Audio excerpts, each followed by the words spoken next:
Rewa super speciality Rewa cardiology विभाग ने leadless pacemaker implant करके फिर से एक स्वर्णिम अध्याय लिखा है। इसके पहले प्रदेश के किसी शासकीय संस्थान में यह डिवाइस इम्प्लांट नहीं हुई, इसलिए यह हमारे रीवा और विंध्य क्षेत्र के लिए और भी गर्व की बात है।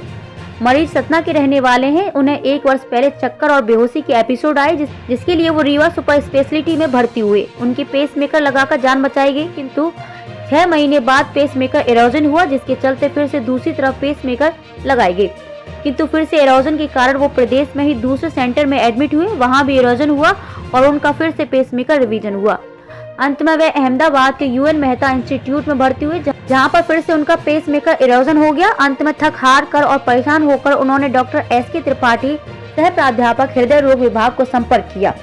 उन्होंने तुरंत मरीज को बुलवाकर लीडलेस पेसमेकर का प्लान बनाया, क्योंकि सामान्य पेसमेकर मरीज को कई बार लग चुके थे, जो किसी न किसी कारण से फेल हो रहे थे। प्लान तो बना, पर मरीज इतनी महंगी डिवाइस नहीं लगवा सकता था और आयुष्मान में इस डिवाइस का कोई कोड नहीं है। यहाँ पे जहाँ चाह वहाँ राह की कहावत को यथार्थ करते हुए फंड रेजिंग और चीफ मिनिस्टर फंड का भी सहारा लिया गया। इसमें रीवा विधायक और पूर्व मंत्री माननीय राजेंद्र शुक्ल जी, कलेक्टर महोदय डॉक्टर मनोज पुष्प द्वारा पूर्ण सहयोग प्रदान किया गया। गवर्नमेंट संस्थान में मध्य प्रदेश में कहीं भी नहीं, प्राइवेट संस्थानों में 2 जगह हुआ है। भोपाल में एक बार हुआ है अब तक के इतिहास में, और दूसरा एक जबलपुर में लगाया गया है। गवर्नमेंट इंस्टीट्यूशंस का फर्स्ट पेसमेकर है इस टाइप का। ऐसा रीजन क्या पड़ा कि इनको इस तरह के पेसमेकर की जरूरत पड़ी? वही मैंने आपको बताया कि जनरली ये पेसमेकर लीडलेस पेसमेकर नहीं डाला जाता, क्योंकि इतना कॉस्टली है। ये तभी डालते हैं जब सामान्य पेसमेकर जिसमें लीड होती है, वो अगर उसमें कुछ कॉम्प्लिकेशन आ रही है, वो भी बार बार कॉम्प्लिकेट हो रहा है वो प्रोसीजर, कुछ कारणों से उनमें कॉम्प्लिकेशन होती है, और सामान्य पेसमेकर नहीं डाल सकते उस पेशेंट में।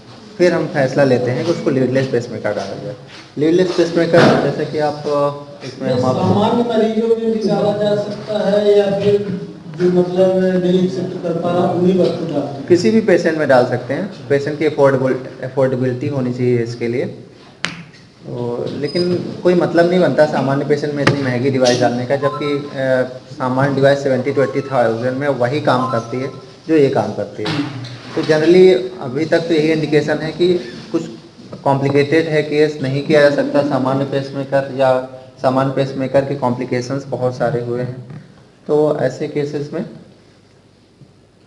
ये लीडलेस पेसमेकर इम्प्लांट किया जाता है। सर, आपने बताया कि साउथ में तो आपने यहाँ पर कितने मिनिमम 6 लाख। बेसिकली डिवाइस का ही कॉस्ट है 7 to 8 lakh. It doesn't include the procedure cost, सिर्फ डिवाइस का कॉस्ट इतना है, ओनली डिवाइस।